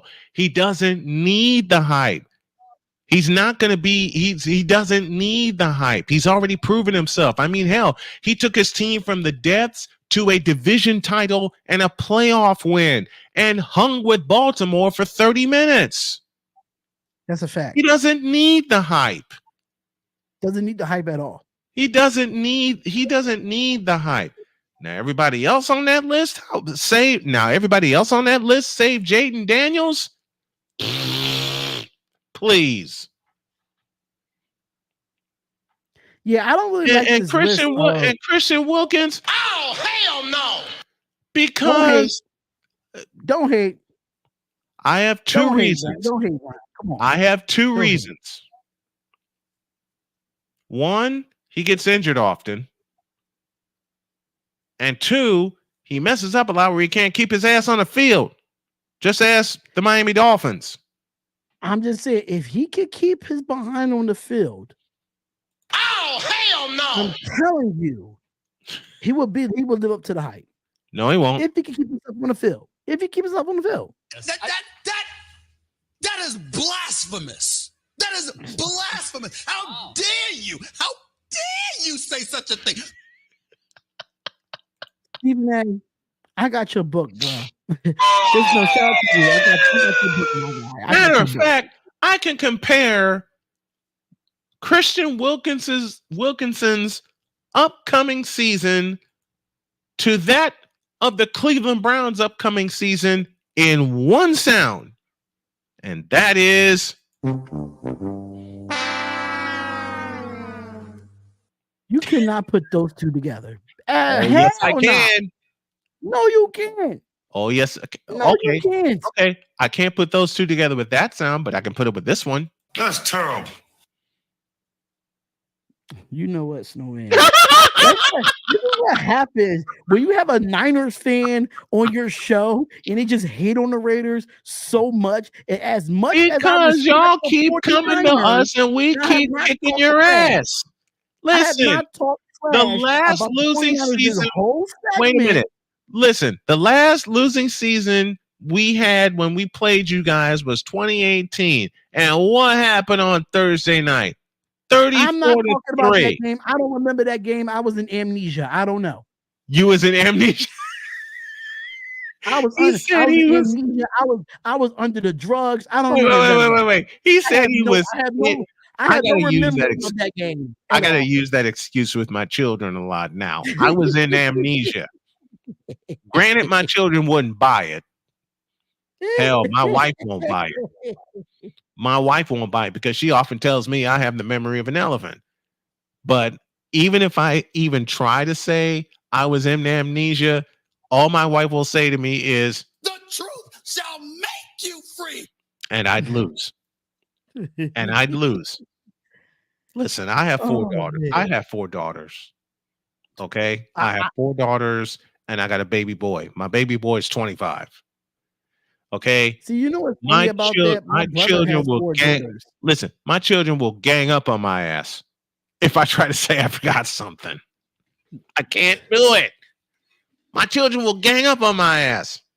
Oh, yeah, they will. Yeah. They will. I have 5 wonderful children. They will all gang up on my ass. All right. Absolutely. They will. So will my grandchildren. And I got 13 of those. They will all gang up on my ass, man. So Arku says, Snowman, who are your most hated teams? Which league? I think teams mean across the board, like no matter what sport. No matter what league. Okay. We'll start with the NFL. Cowboys, Patriots, Packers. NBA. Whatever team LeBron plays on. Cleveland Cavaliers. New York Knicks back in the 90s. Detroit Pistons back in the 80s, though I respected how both teams were built. Major League Baseball. I fucking hate the Cubs. Fuck the Cubs. Every time I see the Cubs. Wait, are you a White Sox fan saying that? I'm a Southsider born and bred. I'm a White Sox fan to my heart. Because my dad and my granddad got me into hell. My first favorite team was the St. Louis Cardinals because I loved Ozzie Smith. Right. My first favorite team was the St. Louis Cardinals. Then my dad took me to a White Sox game. I was hooked since. I still follow my Cardinals. I follow the San Francisco Giants, and I follow my White Sox. National Hockey League, fuck the Red Wings. Because the Red Wings, because whenever the Red Wings and Blackhawks would get together, it would be a bloodbath. Do you have a most hated team in the WNBA? You're going to ask me that question now as I'm about to take a drink? Because I'm about to go into some picks and predictions for the WNBA games tonight. That's why I'd ask. Yeah, the Aces. No, I'm kidding. No, I do not. I'm about to say, God damn it, Snowman. Come on. No, I do not have a team I hate in the WNBA. I love watching that league and watching it grow. And now that they have the outstanding rookie class that they have, I'm waiting for them to shoot into the stratosphere. So No, I don't. Okay. You got any hated college sports teams? Any hated college sports teams? Okay. Where do I begin with that? If it's college football Alabama. and college basketball. Fuck Alabama. Fuck a Duke. Fuck a Yes. Duke. I hate Duke. I hate Duke. I fucking hate Duke. Respect them, but I fucking hate them. I fucking hate Duke. I said Arcu Alabama. said Texas A&M. Don't get me started. I can say for me as a SEC person, because my favorite team is Tennessee. Tennessee. Yep. Fuck every team in the SEC but Tennessee. And fuck a whole lot of you because Georgia kept kicking your ass. That's true too. That's true too. I love Georgia since the Herschel Walker days. All right. I've loved Georgia since the Herschel Walker days, and one of my favorite announcers of all time, the late great Larry Munson. All right. I hate Alabama. I love my dogs. I love my Northwestern Wildcats. And you hate every team in the SEC, especially Georgia, because Georgia keeps coming to Rocky Top, or y'all keep coming to us, and we keep putting a foot in your ass. We'll be in it in the first half, and then we just get blown out in the second half. Like, you know what's bad?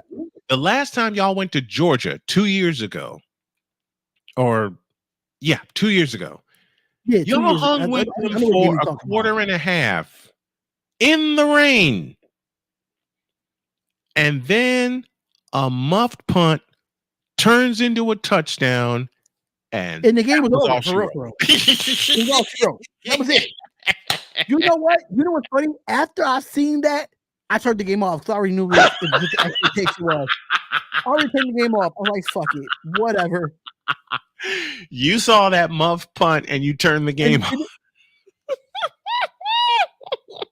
I said, let me go get a beer and change the channel. That was the plan. That was when I was drinking beer at the time. Right. Then that muff punt happened. Then that muff punt happened. Yup. And you were like, throw the whole day away. I'm done. throw the damn game away at this point. Throw the damn game away. Throw it away. That's put it in the dumpster. It's fine. Put it in the dumpster. Reset for next week. That was the end of that. Yeah. Mm-hmm. Just put the bench players in at this point. Just go ahead and do that. He said, "Throw the whole game away." Just throw the whole national televised game away. Okay, wait a minute. Let's light up the chat. Which game or season made y'all say throw the whole game or throw the whole season away across any league? Across any league. Now, I have a very dear friend in Victor who is a Cowboy fan. I got one right off the top. You got one? Right off the top. Let's have it. The index card. Throw the whole game away for the index card. Throw the whole damn game away for the index card game. The hell? Because y'all got screwed to get the Cowboys a first down. Y'all got so screwed by an index card. Throw, Joe. Just throw it away. Just throw that whole. Throw it away. Just throw it away. You know what? In terms of the NBA, throw the 2015-2016 season away. Why? Adam fucking Silver gonna suck LeBron's dick after Game 4.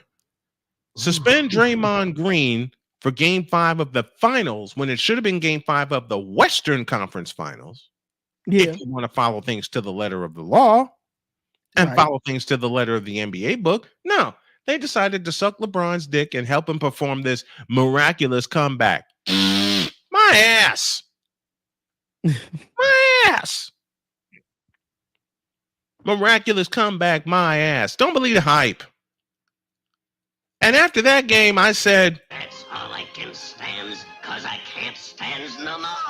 And people wanted to say to me on June 20th, 2016, the truth shall make you free. Here's the truth. Adam Silver sucked LeBron's dick so hard that he choked on it, suspended Draymond Green, which cost the Warriors a 5-game conquest and stretched the series for ABC and ESPN in a series that should not have been stretched in the first goddamn place. There, I'm done. That should have been right there. Okay? That should have been that. And here's another one. Here's another one for you. Even though OKC won this game, the game where LeBron broke the all-time scoring record, just throw it away. Oh, throw it away. Throw it away. It's like one of my partners, the Playmakers Blog Network. Hey, LeBron James, the greatest scorer of all time. Hey, that's exactly how I feel about LeBron. Who Period. cares? Who gives a flying 2/5 of a damn about LeBron James? Nobody cares at this point. Thank you. At all. And you listen, y'all want to know the legacy? Listen, everybody wants to say LeBron James has a legacy with the Cleveland Cavaliers. I say bullshit. You want to know the legacy of the Cleveland Cavaliers is? Let's go back to May 7th, 1989, when this happened. Here's Michael at the foul line. A shot on Elo. Good! The Bulls win! We win it! There. The other legacy of the Cleveland Cavaliers is Craig Elo. Yeah, how do you like them apples? That was a good question, Arku. Absolutely. That is definitely a good question there. But we only have one game on the slate tonight for WNBA. Mm-hmm. We do have the Connecticut Sun, which is 10-1 and 3-0 away against the Chicago Sky, which is 4-6 and 1-4 at home. 96-81 Connecticut against. I'm definitely going to take. I love how Chicago Sky they fight in these games, but they end up losing at the end of these games. But I'm definitely taking. And here's the problem: Angel Reese's game is not fully developed. That's why I'm glad that Angel Reese was left off the roster as well as Caitlin Clark. Let their game develop. Let the game come to them. They got so much pressure on them already. Yeah, that you're expecting them to do something that they can't do in a year. The first year they need to develop. They need to develop the first couple of years. They need to develop their full game. Okay, absolutely. Then let the game come to them.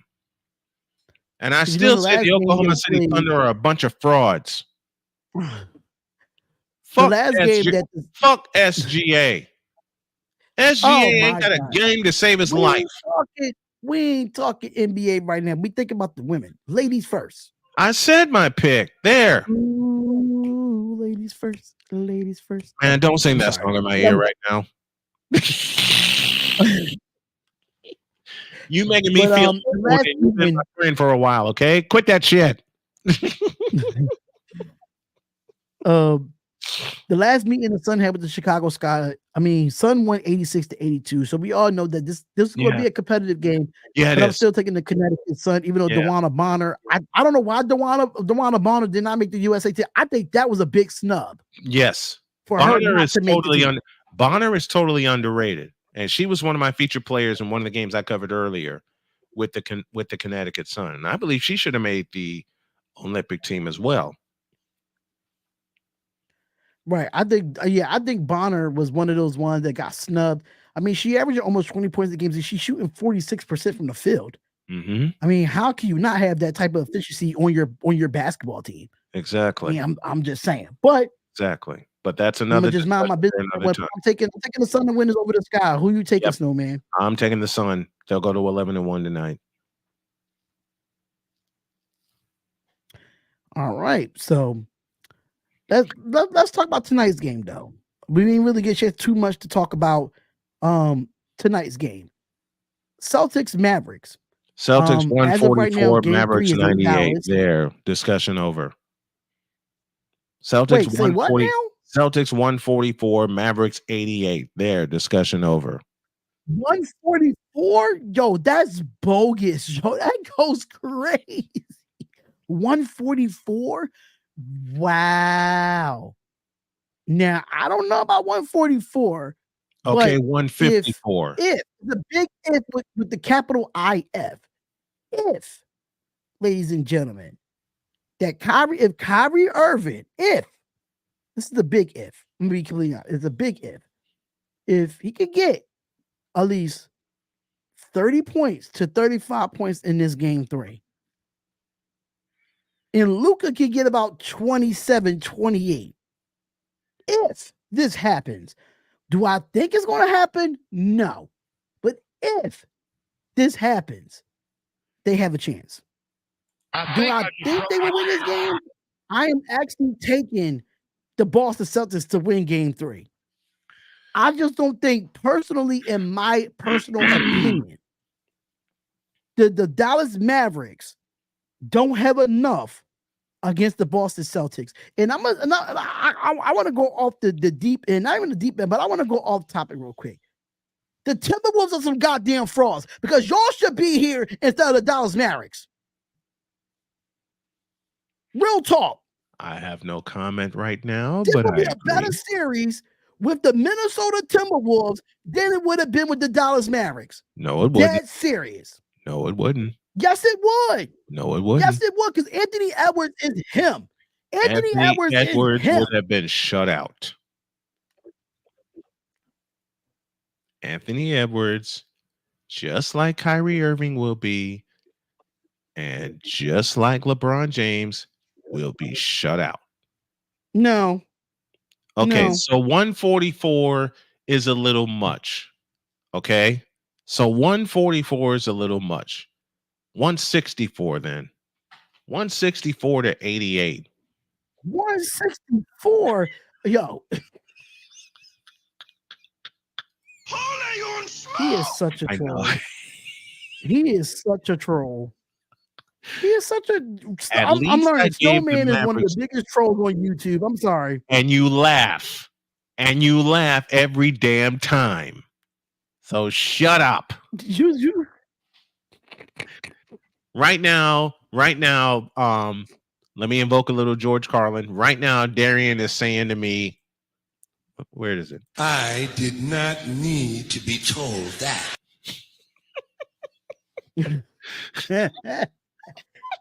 But I would love for them, but overall, I would love for the Mavs to take a game, but I just don't see that happening.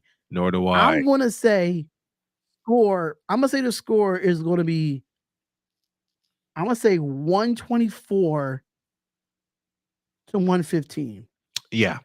Celtics. Yeah, I agree with that. I agree with that score. I may make it even closer and say 124, 115. I think both of them can score over 100 points, but it's something about Boston's defense. It's something about Boston's defense that rises in the second half. Yes. In particular in the fourth quarter, that shuts you down when you want to make a run.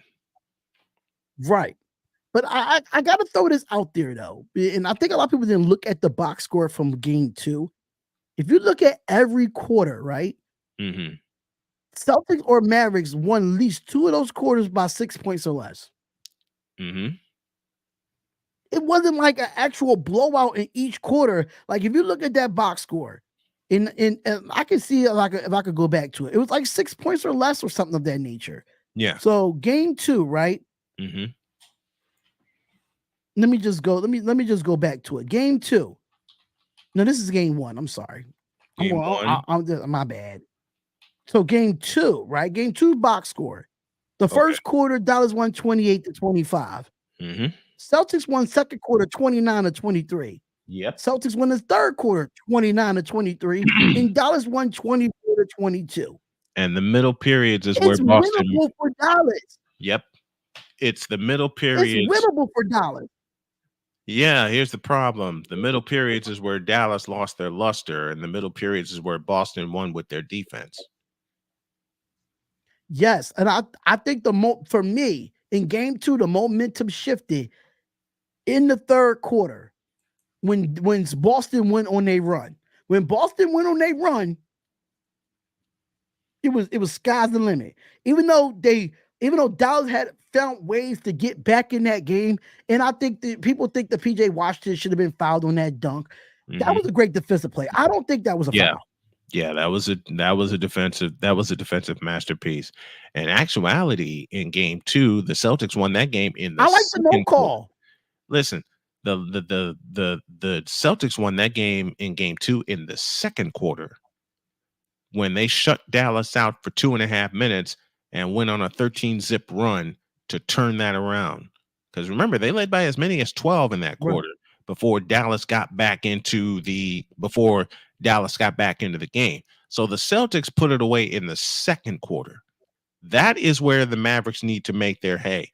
They got back to within 3 in the second period, but then in the third period, the Celtics opened with a run and basically put the topper on it.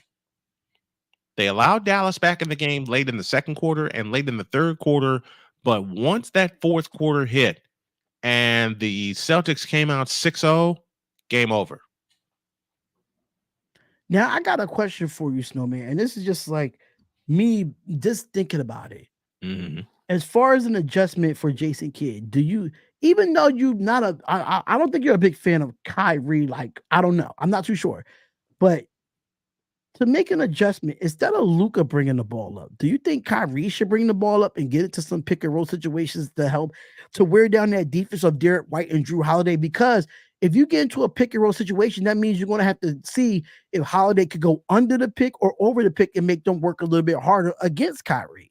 Do you think that would work better if Kyrie put the ball up instead of Luka? It's not going to matter for 2 reasons. 1, Boston has too many legs. And 2, they have too many fresh bodies.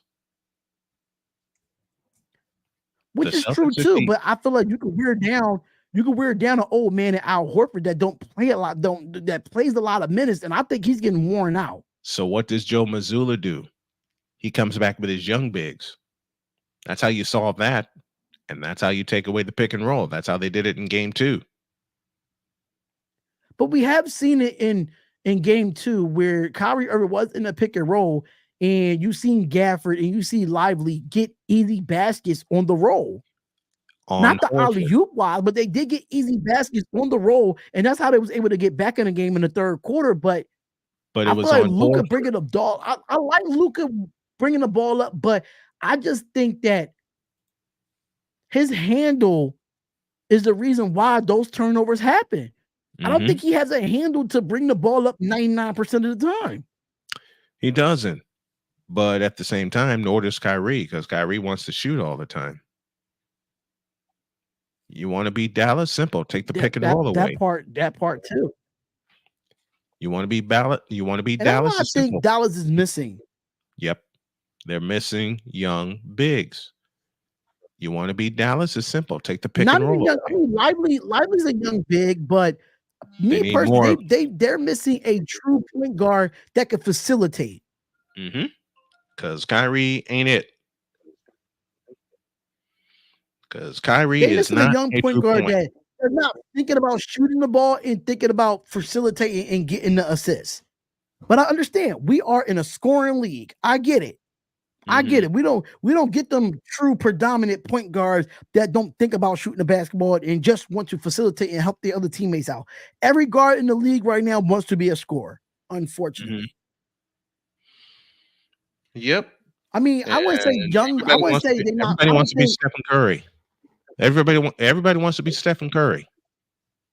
Which they want to live and die by the 3, and that's the problem with the NBA. And wait a minute, I'm not talking about just living and dying by the 3. I'm talking about being a hybrid point guard, a point guard that can score. And the first one of that nature was Magic Johnson. Yeah, that's. I'm just fundamentally talking about being a hybrid point guard. Kyrie wants to be a hybrid point guard that shoots more than he brings the ball up.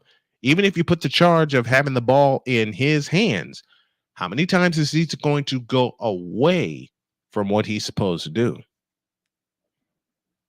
Agreed. But yeah, we both are picking the Boston Celtics to win tonight. I will be live doing the play-by-play and reactions of Game 3 of the NBA Finals at 8:30 Eastern Standard Time. I might have to sneak in and join you for a couple of minutes before I take my daughter to work. I gotta see if do that because I'm doing it on Streamlabs OBS. I just don't know how to bring people over. That's right. That's right.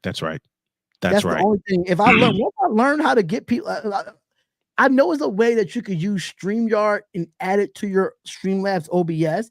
I just don't. I'm still trying to figure it out. Once I get that figured out, then once we will do that. But we could definitely come on for that for the play-by-play. But yeah, I will be live tonight for that game. I'll be live the rest of the week, probably not Friday, because me and the missus is going out on a date. Oh, Where y'all okay. going to eat? Where y'all Yeah, going to eat? we're gonna go out there, we're gonna go out to eat and stuff like that. Cause I know one thing about me and my shorty, we work so much. It's just that, with her hours and the way she works overnight, I don't mind Yeah. not seeing her during the week. So on her Yeah. days off, I'll go. We'll go out. You know what me Make and sure the y'all go missus over do? and help Snowman Multimedia. He did put the Cash App in the chat there. So make sure y'all go over and help him as much as possible. Any donation it doesn't matter if it's $1. Just send $1, send $2. It doesn't matter what it is. You could definitely, send it right there. It says Tallman Dr. K. Tallman Dr. K 50 is the Cash App there. You know what me and the missus do? You know what me and the missus do when she has like a weekend off? Sleep. Yeah. I mean, there's nothing wrong with that either. Actually, Jody is so good. me and my shorty ordered Chinese food and watched Kill Bill last Listen, weekend. man, we watch stuff. We get like start binge watching different things. Right. All right. We just binge watch different things. And here's the first weekend that Jody and I got together. I gotta tell this story. She was so excited to watch college football with me. And she says, I want to see some good games. All right. All 3 games we queued up, we fell asleep on the couch. Listen, there's nothing wrong with that. We reclined the couch. And I think the first game we looked at was a Northwestern game. And she says, you ready for the Northwestern game? Yep. We brought snacks in, we brought drinks in and everything. 5 minutes later. We woke up and like, the fuck happened? Why is this game on? Listen, once you start watching the game start watching you, and that's yes. So we quickly researched. Northwestern wound up winning, and then the second game was at Oklahoma. Oklahoma State was playing Tulsa, so we were like, okay, it'll be good for that one. Yeah, right. Kickoff. Oklahoma State takes the ball at their own 25. You ready, honey? I'm ready. Wake up later. What the fuck happened there? And then we saw a Pac-10 game, and we were like, okay, we slept all day. There's no way we could sleep through a Pac-10 game. How wrong was I? Because it was, who was playing? It was Arizona State and Washington. It was Arizona State and Washington.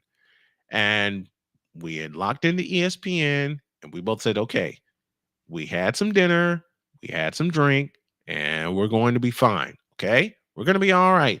Yeah, right. We get 5 plays into the first quarter. Honey, huh? I think we better go to bed. Okay. We were dragging ass all weekend.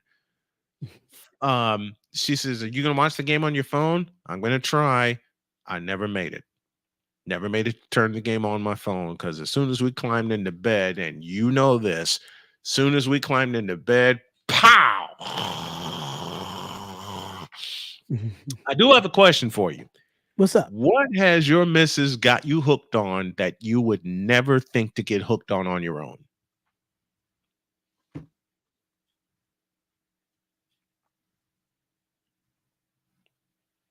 I'll be completely honest with you. Punk rock. She's not your ordinary African American woman. She's just like she's a person that, number one, she don't mind being around people, but she don't like people. If that makes any sense. That sounds like my wife. So once she gets done peopling at work. Once she gets done peopling at work, she comes home. I'm done peopling for the day. I want a massage. I want to go to sleep. Yeah, she's like one of the ones where she don't mind being around people, but it's got to be to a certain extent. She was like, okay, I don't like people. It's time to go. Yep. Yeah, but punk rock has really been a thing that she put me on to. And she dressed like a little bit like a punk rocker a little bit too. So it's not fully punk rock-ish, but you can see some type of outfits that she had. Like, okay, this is giving a little punk rock, but she kept it feminine, So I'm like, okay, this is different. You've seen pictures punk rock of music is definitely something that she really got me into that I never thought I would get into. You've seen pictures of Jody and I, have you not? Yes, I have. Okay. You know what Jody got me hooked on? Audiobooks. In particular, if anybody listens to Audible, I'm going to make a strong recommendation here. Look up J.D. Robb and the In-Depth series. It's a murder romance type of series. And I never thought I would get hooked on it until Jody started playing it. Man, I can't wait for the next couple books to come out from J.D. Robb. And that's what made me fall in love with Nora Roberts. Because now I have a whole lot of Nora Roberts books downloaded onto my phone. So Jody got me hooked on that. And while I have a chance, let me show y'all who Jody is. That is Jody. Whoops. Went dark. Try again. That's Jody. That's my honey bear. And Jody just like springs new things on me that I never thought I'd like. And I wind up loving, like audiobooks and butternut squash soup. And the first meal she cooked for me when we moved to North Carolina, swordfish steak. Man, she brought that plate to me and I tore that sumbitch up before she walked out the room.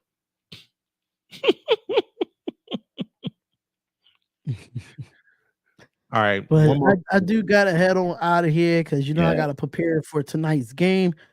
Snowman, it's been a pleasure. You'll be back on tomorrow with me, of course. You got it.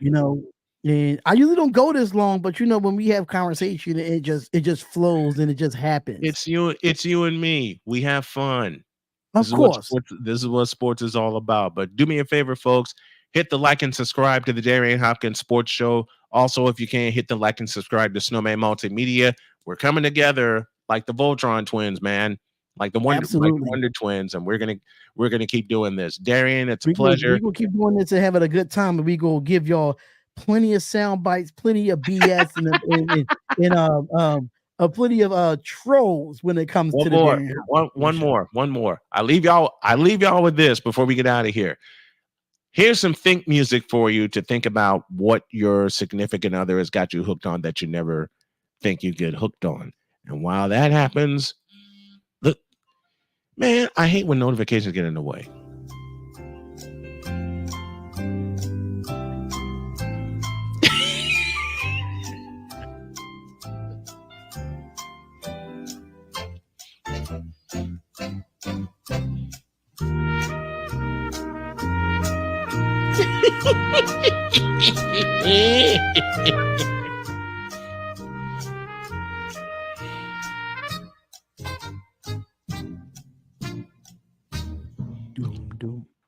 We love y'all. We'll see you tomorrow.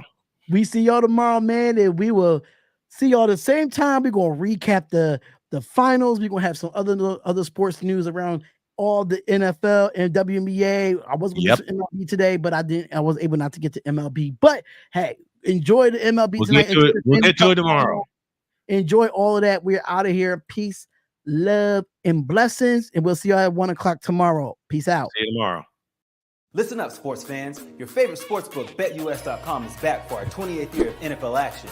With the industry's biggest sign-up bonus of up to 200%, BetUS offers our members the opportunity to cash in on all your favorite sports, including NFL, NBA, MLB, and more. We've also got hundreds of new casino games, including the coolest new European slots, and our live dealers are waiting for you at the table. Sign up at BetUS.com today to get into the action. BetUS, where the game begins. This episode of the Darion Hopkins Sports Show is sponsored by SeatGeek. SeatGeek is the #1 platform to browse, discover, and experience best events in town, all in the palm of your hand. From heart-pounding concerts that can make you dance to nail-biting sports games that can keep you on the edge of your seat, SeatGeek has it all. From exclusive deals and personalized recommendations tailored just for you. Use the promo code DHopkins and get $20 off your first purchase. So join the movement. SeatGeek. Get up, get out, and get tickets.